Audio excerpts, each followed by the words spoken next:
विदेशी यात्रियों से मिलने वाली प्रमुख जानकारी। यूनानी रोमन लेखक टेसियस, यह ईरान का राजवेद था।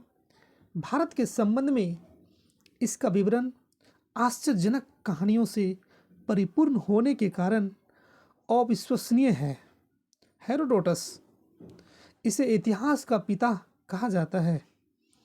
इसने अपनी पुस्तक हिस्टोरिका में 5वीं शताब्दी ईसा पूर्व के भारत फारस ईरान के संबंध में वर्णन किया है, परंतु इसका विवरण भी अनुश्रुतियों एवं अफवाहों पर आधारित है। सिकंदर, सिकंदर के साथ आने वाले लेखकों में निरियाकस, आनेसिक्रेटस तथा औरी अस्टोबुलस के विवरण अधिक प्रामाणिक एवं विश्वसनीय है। मेगास्थनीज, यह सेल्यूकस निकेटर का राजदूत था जो चंद्रगुप्त मौर्य के दरबार में आया था।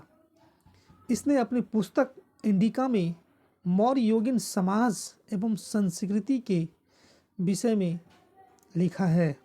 डाइमेकस, यह सीरियन नरेश अंतियोकस का दूसरा राजदूत था जो बिंदुसार के राज दरबार में आया था।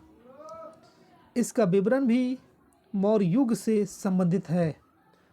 डायोनीसियस, यह मिस्र नरेश टॉलमी फिलाडेल्फस का राजदूत था जो अशोक के दरबार में आया था। टॉलमी, इसने 2री शताब्दी में भारत का भूगोल नामक पुस्तक लिखी। प्लिनी, इसने 1म शताब्दी में नेचुरल हिस्ट्री नामक पुस्तक लिखी। इसमें भारतीय पशुओं, पेड़ पौधों, खनिजों, पदार्थों आदि के बारे में विवरण मिलता है। पेरिपल्स ऑफ द इरिथ्रियन सी, इस पुस्तक के लेखक के बारे में जानकारी नहीं है। यह लेखक करीब 80 ईस्वी में हिंद महासागर की यात्रा पर आया था। इसने इस समय के भारत के बंदरगाहों तथा व्यापारिक वस्तुओं के बारे में जानकारी दी है। अब आते हैं चीनी लेखक फाहियान, यह चीनी यात्री गुप्त नरेश चंद्रगुप्त द्वितीय के दरबार में आया था।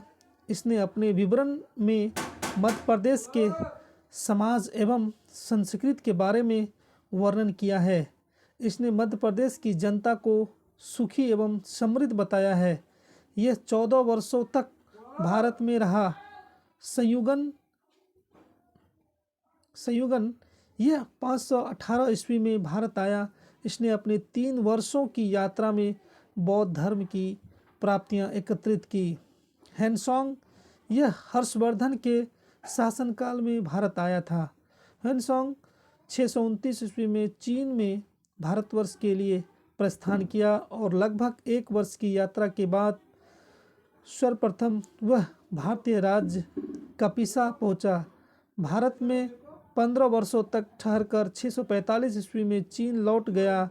वह बिहार में नालंदा जिला स्थित नालंदा विश्वविद्यालय में अध्ययन करने तथा भारत से बौद्ध ग्रंथों को एकत्र कर ले जाने के लिए आया था।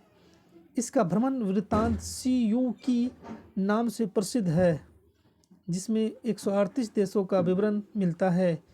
इसने हर्षकालीन समाज, धर्म तथा राजनीतिक के बारे में वर्णन किया है। इसके अनुसार सिंध का राजा शूद्र था। हैनसोंग ने बुद्ध की प्रतिमा के साथ साथ सूर्य और शिव की प्रतिमाओं का भी पूजन किया था।